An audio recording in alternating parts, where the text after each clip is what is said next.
हेगे फाक गलियों खोजे खोजे सोनावा देव कुंड के मेलावा में गे जान।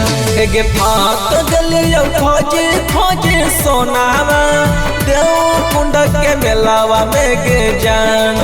तो पगला बन के मांगो हियो भिखिया औरंगाबाद जिलावा में गे जान। तो पगला बन के मांगो हियो भिखिया औरंगाबाद जिलावा में गे जान। जब लहर उठा होगे सोनावा सोने हमर दिलावा में गे जान। आगे जब लहर उठा होगे सोनावा सोने हमर दिलावा में गे जान। तो पगला बन के मांगो हियो भिखिया औरंगाबाद जिलावा में गे जान। तो पगला बन के मांगो हियो भिखिया औरंगाबाद जिलावा में गे जान। औरंगाबाद जिलावा में गे जान। Music by Adya Babu. पगला बन के मांगो हियो भिखिया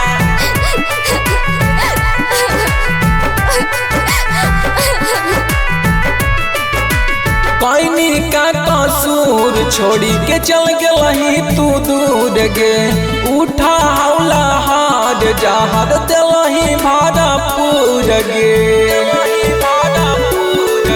हेगे सुना हाँ पैनी का कसूर सोना चल गलही तू दूर गे।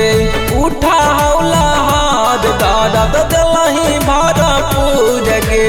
हम न जाना लियोगे सोनावा कहूँ तोरा दिलावा में गे जान।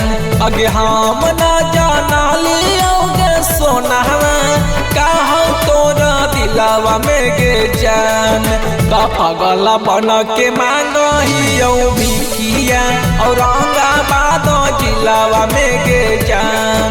तो पगला बन के मांगो हियो भिखिया औरंगाबाद जिलावा में गे जान। औरंगाबाद जिलावा में गे जान।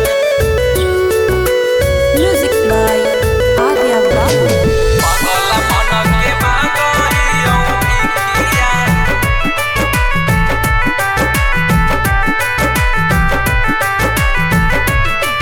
आगे तुहरे चलते मिललौ नाही माई बापू के प्यार गे।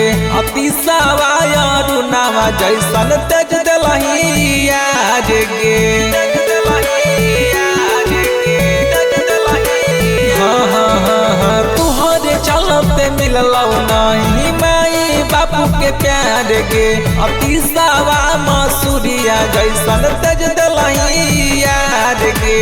फूटी फूटी रोवही सोनावा रांची पागल खाना में। अगे फूटी फूटी रोवही सोनावा रांची पागल खाना में।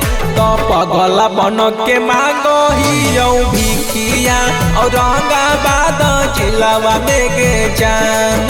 तो पगला बन के मांगो हियो भिखिया औरंगाबाद जिलावा में गे जान।